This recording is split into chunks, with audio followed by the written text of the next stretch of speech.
হয়তোবা উনি এই যাত্রায় সুস্থ হয়ে উঠবেন বলে আমরা আশা করি। দীর্ঘ 6 বৎসর যাবৎ আপনারা আমাদেরকে সহযোগিতা করেছেন। ইনশাআল্লাহ আমরা এই যাত্রাও আপনাদের ভালোবাসা, আপনাদের সহযোগিতা এবং আল্লাহ রাব্বুল আলামিনের অশেষ মেহেরবানিতে আমরা আবারও আমাদের প্রাণপ্রিয় নেত্রী দেশনেত্রী বেগম খালেদা জিয়াকে আজকে দেশের মানুষের যে অকৃত্রিম ভালোবাসার প্রতীক সেটি আজকে প্রমাণিত। সেই লক্ষ্যেই আমরা আপনাদের সহযোগিতা চাই।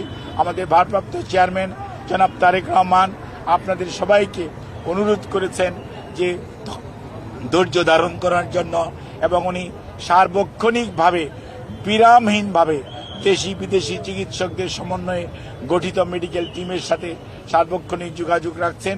কাজে আপনাদের সহযোগিতা ছাড়া চিকিৎসা কার্যক্রম সঠিকভাবে পরিচালনা করা সম্ভব হবে না।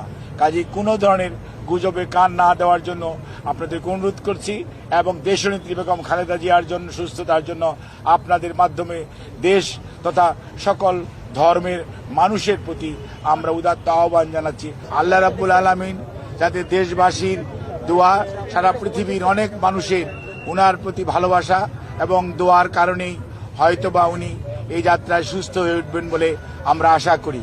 সেই জন্যই আমরা আপনাদের মাধ্যমে সবাইকে সর্বোচ্চ সংযম প্রদর্শন এবং সেই সাথে কোনো ধরনের গুজব ছড়ানো এবং গুজবে কান না দেওয়ার জন্য বিনীতভাবে পরিবারের পক্ষ থেকে, দলের পক্ষ থেকে আপনাদেরকে আমরা অনুরোধ করছি। আমাদের দলের পক্ষ থেকে জানানো হয়েছে, আমাদের দলের সিনিয়র যুগ্ম মহাসচিব জনাব রিজভী আহমেদ ওনার স্বাস্থ্য ব্যতীত অন্যান্য বিষয়ে আপনাদেরকে মাঝে মাঝে ব্রিফ করবেন। আর আমি ডাক্তার এজেডএম জাহিদ হোসেন, দলের একজন কর্মী, আমি আপনাদেরকে ওনার স্বাস্থ্য নিয়ে ব্রিফ করব।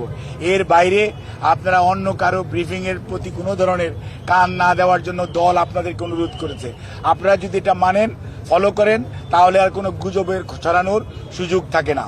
দেশের বাইরে নেওয়ার জন্য যে কথাটি আমি পূর্বেও বলেছি, মেডিকেল বোর্ডের সদস্যরা ওনাকে দেখেছেন। আজকেও ইউকে থেকে ওনাকে দেখার জন্য বিশেষজ্ঞ আসবেন এবং ওনারা দেখবেন। দেখার পরবর্তীতে উনাকে যদি ট্রান্সফারেবল হয়, আমাদের যদি ট্রান্সফার করার প্রয়োজন পড়ে মেডিকেল বোর্ড মনে করে, তখনই ওনাকে সেই যথাযথ সময়ে ওনাকে চিকিৎসার জন্য দেশের বাইরে নিয়ে যাওয়া হবে। আমাদের সকল প্রস্তুতি আছে, কিন্তু সর্বোচ্চটা মনে রাখতে হবে যে রোগীর বর্তমান অবস্থা এবং সর্বোপরি মেডিকেল বোর্ডের পরামর্শের বাইরে কোনো কিছু করার সুযোগ এই মুহূর্তে আমাদের নেই। ধন্যবাদ।